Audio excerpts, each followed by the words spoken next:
CBS Radio Mystery Theater presents...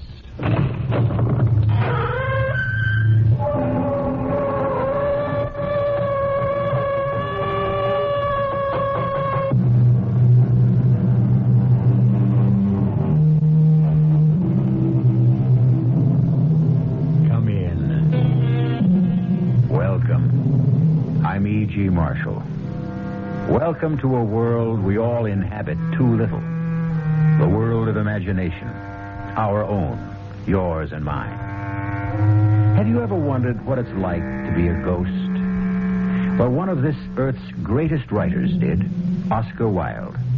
And having let his imagination play with the idea, he set down his findings in a ghost story that ranks with the world's finest. The classic tale of the Canterville Ghost.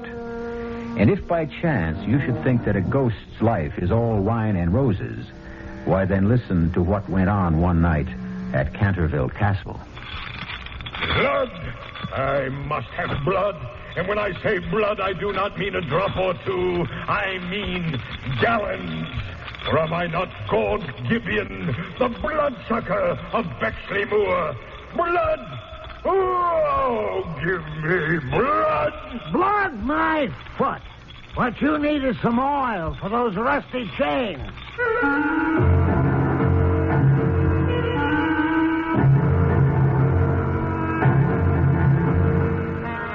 Our mystery drama, The Canterville Ghost, was especially adapted from the Oscar Wilde classic for the Mystery Theater by George Lothar and stars Arnold Moss.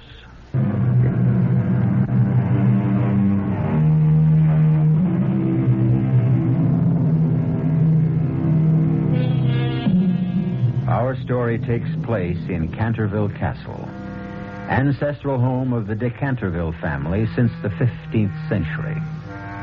You immediately assume, I have no doubt, that the castle is in England. Well, it isn't. It was, but it isn't anymore.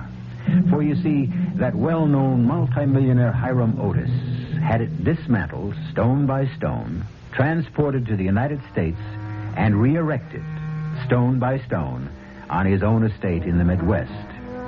So it is that one fine afternoon, we find him, Hiram, and his wife Martha, and his lovely daughter Virginia, and Geoffrey de Canterville, her fiancé, in the newly restored library of the newly erected castle of the Cantervilles. Well, Mr. Otis, I hope you're satisfied with the job I've done. Canterville Castle re-erected, lock, stock, and barrel, even to the ancestral gardens which surround it. Well, the castle's okay, but I don't know about the gardens. The guy I hired to be the general manager when we opened the place as a tourist resort says the pool ought to be where you put the pine woods. But, Daddy, that's the exact area where the pine woods were, in England. Well, Ginny, dear, tourists won't know that. But that was part of the deal when Daddy bought the castle from Jeff and hired him to re-erect it here, that nothing would be changed. Well, business is business. If it'll be more convenient for tourists to have the pool where the pine woods are... Yeah. Now, what's this? Well, you know what that is, Mr. Otis. It's the blood stain. That's the spot in front of the fireplace where Sir Simon de Canterville stabbed his wife to death way back in 1601. I told you I wanted it removed. And I told you it can't be removed. You got any Otis bathroom cleanser around, Jeff? Yes, of course, in the cleaning closets. You told me to stock it. Get a can of it. But, Mr. Otis, really... Otis bathroom cleanser is guaranteed to get rid of any stain, and it'll get rid of this one. Go on, give me a can of it.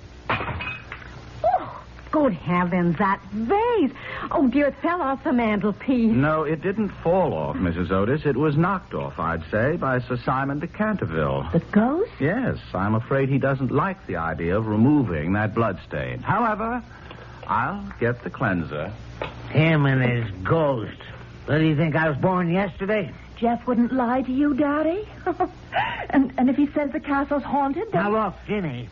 Just because this fortune hunter fiancé of yours, Lord Geoffrey Canterville, believes in ghosts, doesn't mean I have to. Daddy, if you call Jeff a fortune hunter once more, just once more... Okay, honey. I'm sorry. All I want is your happiness, sweetie. And if he'll make you happy, fine. pond. Here we are, Mr. Otis. A fresh can of Otis bathroom cleanser. All right, let me have it. Now watch. I spray it on the blood stain. You bring a cloth to wipe it off with? Oh, no, I'm sorry. Oh, never mind. Use my handkerchief. Now, one wipe, so. Where's your blood stain now? Oh, Hiram, it's gone. What else? An Otis guarantee is an Otis guarantee. It will come back. Not after an Otis cleanser treatment, it won't. What was that? Oh, what is it? It's the ghost again, Mrs. Otis. No, it was the wind, something. But there isn't any wind. Well, it was something else, but not a ghost. I just plain don't believe in ghosts, and that's the end of that. Well, if you ask me, Mr. Otis, it's only the beginning.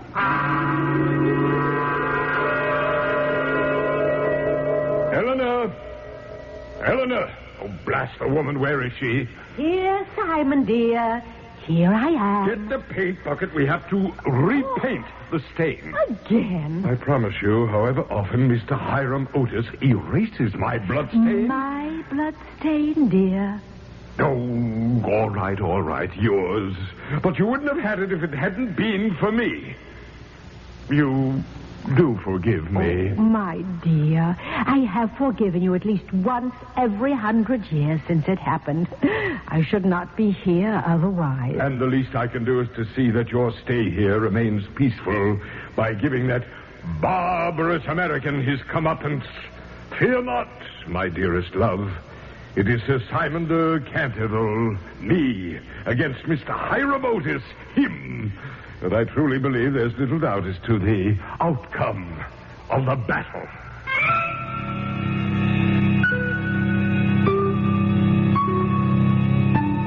A blue blood stain? What do you mean a blue blood stain? Just what I say, Mr. Otis. The stain's reappeared, and this time it's blue, Daddy. Now, look, I don't know what you two are up to. Up to? For your information, the boss painter who's redecorating the upstairs bedrooms complained that somebody's stealing his paint. And you think that Jeff and I would... Who else? But why would you think that? Because the way I see it... Yes? How do you see it? Well, I don't know how I see it. All I know is it doesn't make sense. And we better start making some sense around here because we open in a week. Now get rid of that stain. Once and for all, get rid of it.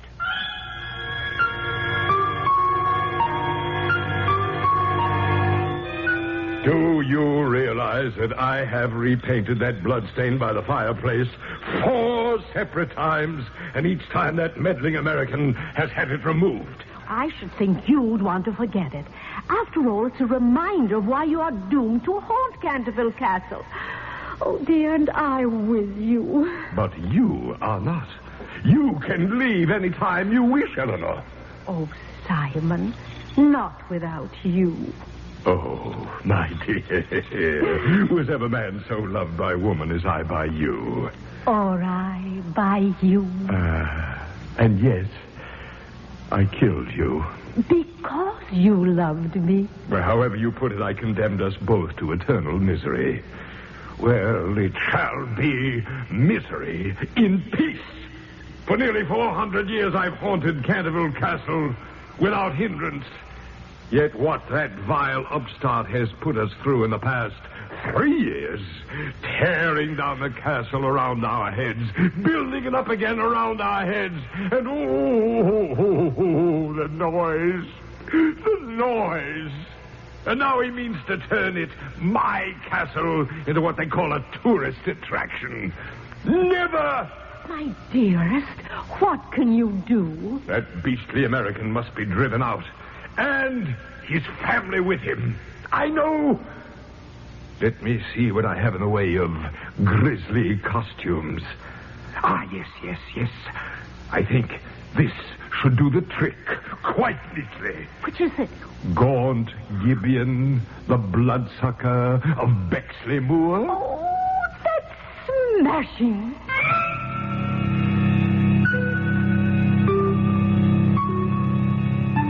Jeff, I won't let you get married till you get a job. But, Daddy, Jeff doesn't need a job. He has all the money you paid him for Canterville Castle. Have you? Have you, Jeff? You know I haven't, Mr. Otis. But obviously Ginny doesn't. You didn't tell her. Tell her what, Otis? Yes, what? Well, tell her. Ginny, I'm afraid that just about every cent your father paid for Canterville went to pay off back taxes, liens, mortgages, interest payments, and the Lord only knows what. Oh, Jeff. Well, don't you see, that's why I sold Canterville in the first place. I had to.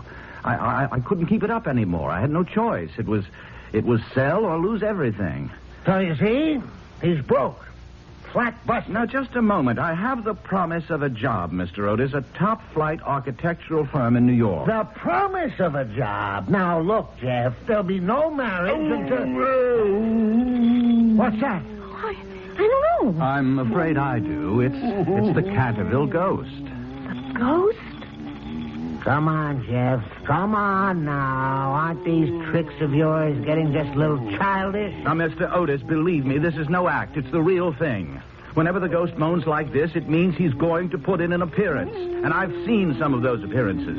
Now, Mrs. Otis, Ginny, you'd better come with me. Oh, where to? Well, anywhere but here. I'm not afraid of the ghost myself. He's never done me any harm, but his appearance can be positively ghastly.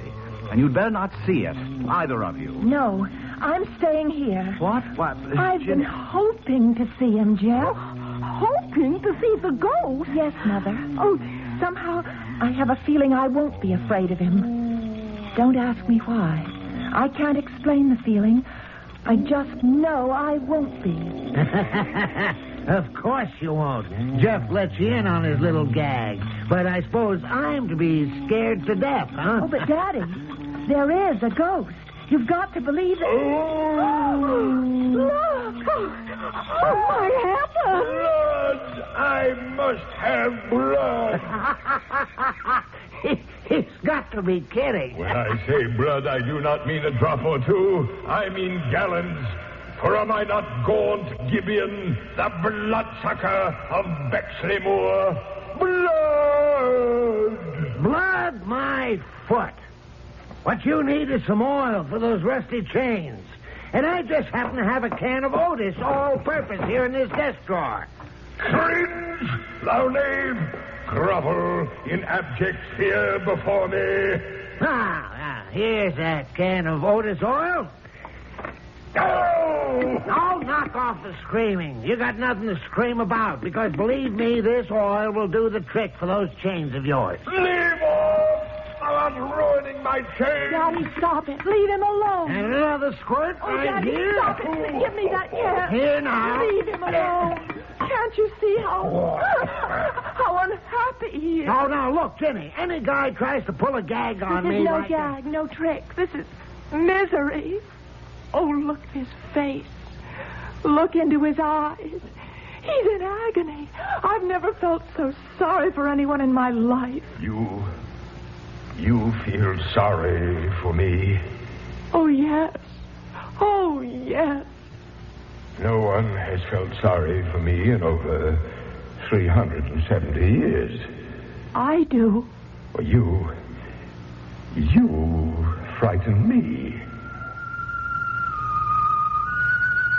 Oh, no, you can't be. You couldn't be. No. Not the Golden Girl. Oh, come on, you two. Stop it. Nice little act, but just a little creaky in spots. You clod! You lout! You poltroon! Is it thus you'd taunt a noble lord of Canterville? Hear me, then. I sought but to warn you hence by harrowing up your soul. But there's another way to be rid of you. Death! No, No, please, I beg you, don't kill him. Don't. For thine own sake, then, child, be warned and get thee hence. I am Simon of Canterville, am easy wrought into murderous rage. So be gone. Be gone, be gone. Do you believe now? that he's a real ghost. I sure do. I guess we'd better do what he wants us to do, Otis. Let's leave the castle. Oh, no. Are you saying that you won't do You bet I am.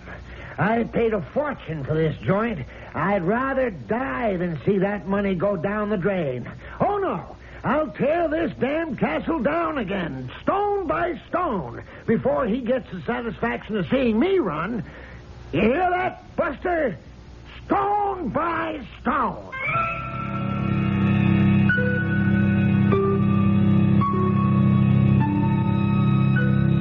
It certainly appears that for once, for the first time in nearly 400 years, the ghost of Sir Simon de Canterville has met his match. What happens, you may ask, when ancient English ghost meets eyeball to eyeball with modern American business tycoon? We'll learn more when I return shortly with Act 2.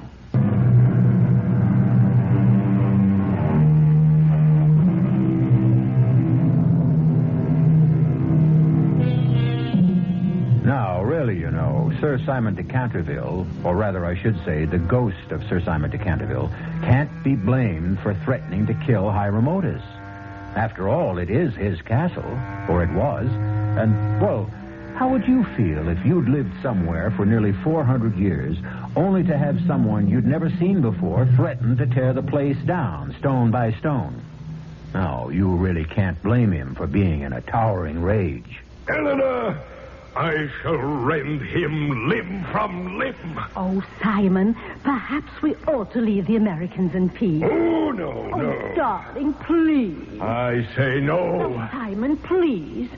Don't make me speak severely to you. Severely? Well, truthfully, it's quite possible you've lost your ability to frighten people. Lost my ability to frighten people? Yes, dear. You are but a ghost of your former self. Just what do you mean? Well, I very much fear that you're growing stale. And in the parlance of the day, why, you simply can't hack it anymore. Hack it? Not able to hack it? Me? Oh, Simon, come now. Were you not reduced to using brute force? You, who through all these centuries have prided yourself on the artistry of your hideous disguises. Why, you failed to frighten a mere mortal. And Simon, an American at that. Well, he's a clod. Altogether too stupid to have even a semblance of nerves. Is that thunder? I think so. It just occurs to me. I've always been at my best during a thunderstorm. True enough. And tonight, to judge from that sky out there, will be a night of elemental fury. A perfect background for haunting. I shall outdo myself this night. I shall employ a disguise so horrible, so fiendish. Something guaranteed to drive the churl out of his skull. What? Yes. That is the question. What shall it be? Oh, I have every confidence that you, my sweet, will create a costume that every ghost in England, in the world, would give his winding sheet to possess. Oh, you are too kind, altogether too kind. But let me think. Aha. Oh, you have it? Yes. You, my darling, have given me a thought. Winding sheets. That is the ticket. A winding sheet? Of course. I have an excellent one. Very old, very moldy. The one with the frilled cuffs and neck. But of course, do go on. I will wear that and take with me my rusty dagger. I shall approach the room moaning and groaning in a most gruesome fashion. When I enter it, I shall stand over them in the form of a green, icy, cold corpse till they're all but paralyzed with fear. And then I shall cast off the winding sheet and crawl around the room with white, bleached bones and one rolling eyeball. Oh, Simon, dear, you have have outdone yourself. I dare say even you will agree I can still cut the mustard, my dear. Oh, you can. You have. What's the girl? The American's daughter? Oh, she must go in peace. I touch her not. Why so? Because... Well, my dear, you will scarcely believe this, but not only did I fail to frighten her, but she said she felt sorry for me. She said that? Yes. And she looked at me when she said it with eyes... Well, Eleanor, her eyes were filled with sympathy and pity and... Yes, love. Oh, Simon... Could she be the Golden Girl? I should like to think so, but I fear not, my love. It's too much to ask. Much too much. But I must to work. The night approaches and the storm. I promise you, that within a few short hours I shall reduce the cold-blooded Hiram Otis to a mindless mess.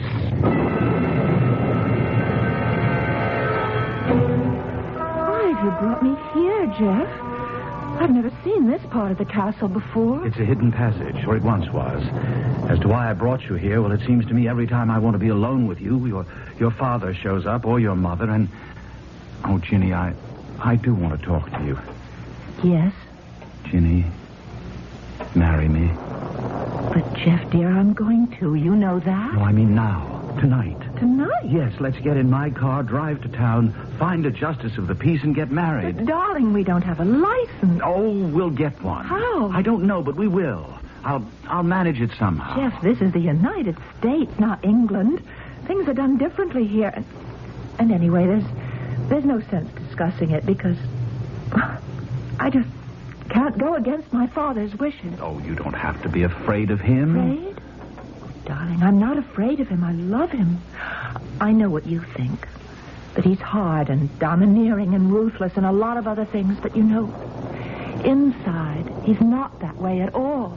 Perhaps not. Unfortunately, I only know him from the outside. But as time goes by, you'll learn to know him better. And you'll see... Ginny, you're not a child. You're a woman. I need you, Ginny. I want you. Jeff, please, darling, no. Ginny, please. Jeff. Oh, Blood! I must have blood! Oh, no, not tonight. Not now. And when I say blood, I don't mean a drop or two of blood. I mean gallons of blood. It's him. It's the ghost. Who else? How to drive that churl Hiram Otis out of his mind. Oh, misery. Oh, agony. Oh. He went right by us. He never saw us. Yes, I know. Now let's follow him and see what he's up to. Oh, horror, hideous horror. Hark ye to the horrifying moans of the vampire monk. Oh. My parents' bedroom. He's gone in there. Ye to the horrifying moans of the vampire monk or the bloodless Benedictine. Who's there? The vampire monk. See, I bend over you, a green, icy corpse. Watch as I crawl around the room with white bleached bones and one rolling eyeball. What are you doing on the floor?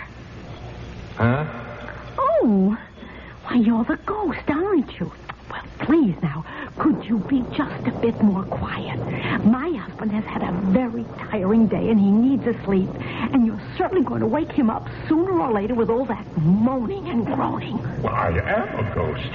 I'm haunting you. All right, but please do it quietly. You ride and ridicule me, would you? Oh, but please, you Then misunderstand. pay for it. Aye, woman, pay with thy heart's blood. You've seen your daughter for the last time on this earth. For the last time. Jeff, He means me. No, darling, he can't. If he didn't see us following him. I have seen you. I saw you there in the secret passage, but was too busy with other matters to be bothered with you. I saw you following me. From the back of my head, I saw you. Stand aside, Geoffrey de Canterville. I take your beloved with me into the next world. Oh, no, you don't. I warn you. You're a Canterville, and I would do you no harm. But stand in my way, and I will place on you, as I already have on them, the Canterville curse. No. Oh, no. Oh, yes. Stand aside, I say. Stand aside. Wait. Yes? If you wish to take me into the next world, all right, go ahead. But leave Geoffrey alone. Leave my parents alone. Don't harm them. You would give your life for them? Oh, Ginny! Geoffrey! She's gone, vanished. Yes. What does it mean? Oh, good Lord, what does it mean? What? What does what mean? What's going on Oh, here? Hiram, that ghost. He's taken Ginny. He's taken her with him into the next world. Oh, come on now. It's the truth. In heaven's name, Mr. Otis, wake up to the truth. The ghost of Simon de Canterville has taken Jenny out of this world and into his own. And you'll never see her again. And I'll never see her again. What the devil are you talking about? It's the curse of the Cantervilles. The ghost placed the curse on you tonight.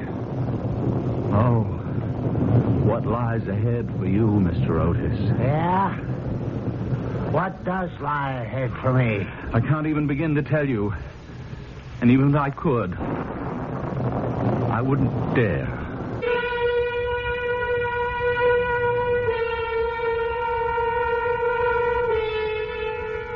Strange sort of ghost, Sir Simon de Canterville.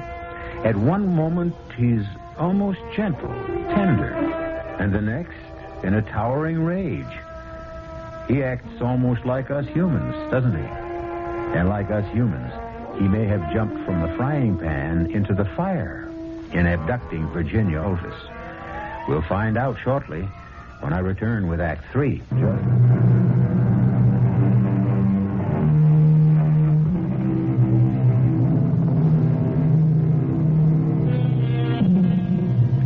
I take you now down a short flight of wide stone steps, somewhere in the nether regions of Canterville Castle. Steps stained by centuries of dampness. It is a place where rats and beetles might scuttle about. In and among the bleached bones of a skeleton which lies on the stone floor. Poor skeleton. One of its hands, manacled, claws towards the remains of a bowl which once held food. A door opens. A light appears on the steps. And Sir Simon de Canterville sweeps down the steps, dragging Virginia Otis after him. He flings her to the floor. Here lie my bones. Here soon shall lie yours. He whips a dagger from a case at his side, stoops, grabs her by the hair, and holding her head back, makes as if to plunge the blade into her throat. But he stops short. How can you look at me like that? Are you not afraid? No. You face death, yet you're not afraid. Do I face death? Will you kill me? What is to prevent me? You killed once out of passion and have suffered nearly 4 centuries for it. Would you dare again? I would. Well, then, if I'm to die, I suppose I shall. Being afraid wouldn't help matters. But really, I'm not afraid. At least, not of you. Eleanor was right. Eleanor? My wife. She says I don't seem to frighten anyone anymore, that I can't hack it anymore. Why do you want to? I'm a ghost. It's my only reason for existing. It's not a very good reason, if you ask me. It's no reason at all, if it comes to that. It's simply part of the punishment I must bear for murdering my wife. The Lady Eleanor? Yes. Why did you murder her? Jealousy. Unreasoning jealousy. I thought her in love with another man. I found out later how wrong I'd been. But it was too late then. I assure you my remorse was so great I hardly struggled at all when her brothers chained me in this dungeon and starved me to death. And that's your skeleton? Yes. Poor skeleton. Poor ghost. You must be very tired. As only a man who has not slept for nearly 400 years can be. But there'll be no rest for me, never any rest, until the legend of Canterville Castle is fulfilled. But I didn't know there was a legend. Jeff never told me. Oh, yes, yes. And when it is fulfilled, then I shall sleep at last in the little garden far beyond the pine woods. What garden do you mean? The garden where the grass grows long and deep, where the hemlock flowers are like great white stars and the nightingale sings all night long. All night long he sings, and the cold, crystal moon looks down, and the yew tree spreads its giant arms over the sleepers. The sleepers? Do you mean the garden of death? Yes, death. Would you help me if you could? If you could make the legend come true, would you? Yes. What is the legend? It is this. When a golden girl can win prayer from beyond the gates of sin, when the barren almond bears and the girl gives away her tears, then shall all the house be still, and peace come to Canterville. What does it mean? It means that you must weep with me for my sins, because I have no tears, and pray with me for my soul, because I have no faith. And then, if you have always been sweet and good and gentle, that withered almond tree you have perhaps seen outside the library window. The barren almond tree, yes. That tree will bloom again to show. Yes, to show? That the angel of death has had mercy on me. I should like to do that for you. I know. But you may fail. Yes? And if you fail, the tortures of the damned will be yours through all eternity. You must dare to go beyond the gates of sin. You will see fearful shapes, hear wicked voices. If you are the golden girl of the legend, you will not be harmed. But if you're not the golden, I tremble for you. Well, what is your answer? I will do it. Think. Be sure. Oh, do be sure. I am sure. Then turn, and behold the gates of sin.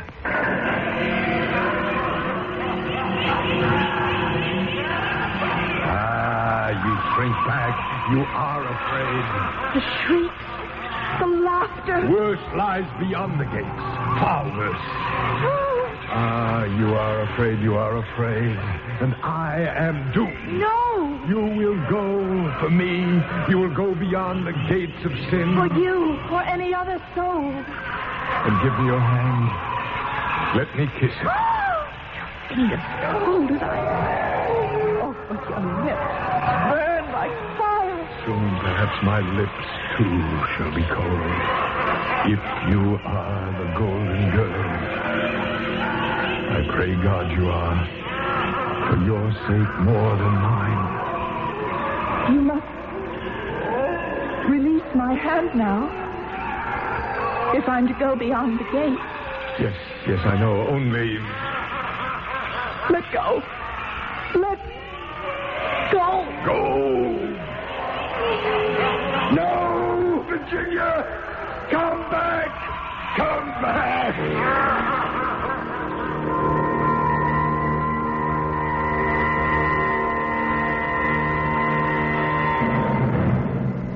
Mr. Otis, there's nothing that can be done. Virginia's gone. Forever. Hiram, it's all your fault. If we hadn't ridiculed the ghost, if we had just taken him seriously, all this would have been avoided. I got to admit you're right, Martha. But that doesn't help matters.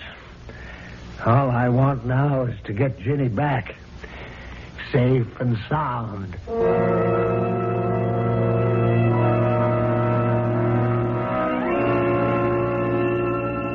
The girl, where is she? She's gone. Gone. I've been a fool. I thought she might be the golden girl, the girl of the legend, and I let her go beyond the gates of sin. Oh, no. If that be so, I am done with you, Simon. Oh, no, not you. Oh, don't touch me. Don't touch me. You're revolting enough to be human. I tried to stop her at the last moment. I tried. But it was too late.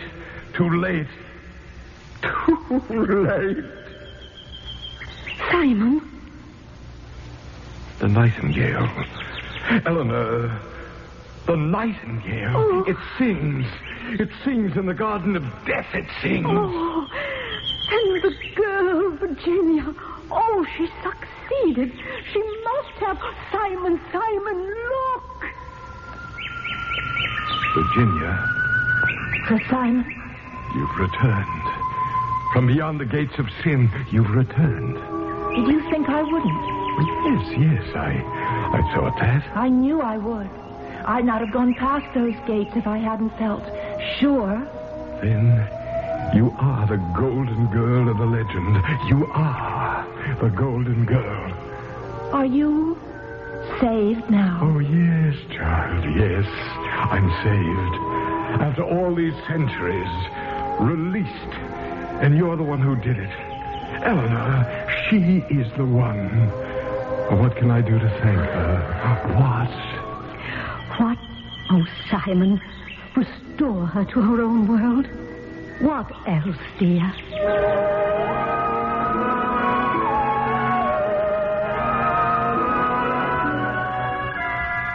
My watch is stopped. What time is it? It's nearly 3 a.m. 3 a.m? I've got a 9 o'clock committee breakfast. Oh, what am I saying? Business. It becomes a habit. My little girl is gone, but my first thought is if... Oh, God in your heaven, what kind of a man am I? Oh, Hiram, you're a good man. You just lost yourself in making a living. Yes. Lost myself in making a living. Yeah. We spend too much of our lives making a living. We should spend more of it living. I guess your ghost knows that, Jeff. I don't know whether he does or not. I do. What was that? I thought I heard... What? It sounded like Ginny's voice. Yes, I thought I heard it too. You did, Jeff. I'm back. I'm here. Ginny! Oh, my God. Oh, it's Ginny. Oh, my baby. My baby. Where have you been? What happened to you? No, Please, don't ask darling. me. Don't ask me that ever again. Yes, but Ginny... Daddy, I love you, but please don't, not ever, try to tell me what to do with my life, my soul, again. Let me do what I want to do, what God put me into the world to do. You sound strange. No, not strange. Truthful. I've seen what lies beyond this world, beyond us. And we here on this earth, we think that we're the end of everything. And we're really only the beginning. Daddy. Dad. And Mom. And you too, Jeff. There's so much out there that we don't understand. So much. Ginny, what did you see? What's that? Not a bird at this hour of the morning. It's a nightingale, Mother. And Come to the window. I'm sure we'll see what I expect to see. Yes. There. Look. At what, Ginny? At what? The storm is over now. And the moon, a great white moon, sheds its light over the gardens. Look. The almond tree. The barren almond tree. Why, it's blossomed. I can see the flowers in the moonlight. And that tree, it's part of the legend. For centuries it hasn't bloomed, and legend said it never would until peace came to Canterville. And peace has come. Far away, beyond the pine wood, there is a little garden. There the grass grows long and deep. There the hemlock flowers are like great white stars. And the nightingale sings all night long. All night long he sings. And the cold crystal moon looks down. And the yew tree spreads its giant arms over the sleepers. Jeffrey? Yes, Ginny? He's at peace, Jeffrey. The Canterville ghost is finally at peace.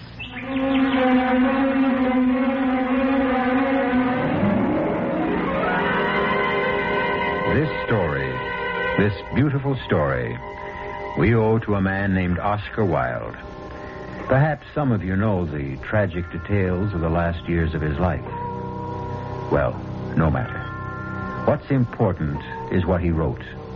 Almost 100 years ago. Wrote what entertained you in this past hour. And perhaps enlightened you, too. It is better to live than to make a living. I'll be back shortly.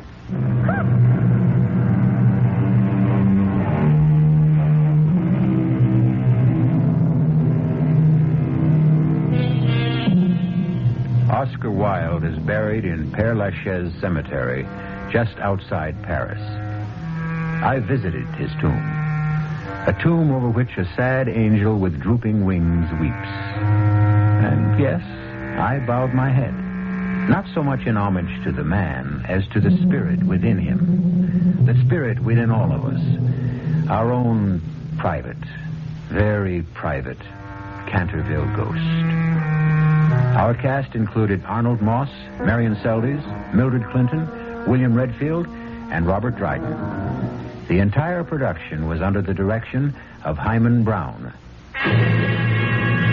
The answer's still the same. No dog, no baby. Just be happy with these dumb plants. They're bad enough. Taking up the whole bloody windows. I hate you. Yeah, look, I'll let you keep them. I hate you. I wish you were dead. What did you say? I said I hate you. I wish you were dead. Did you really say... Hey, what?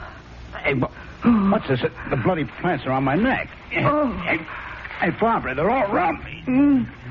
They're choking me. I can't get them off. Hey, Barbara, they're too strong. Barbara, don't stand there. Get them off. No. Get the scissors.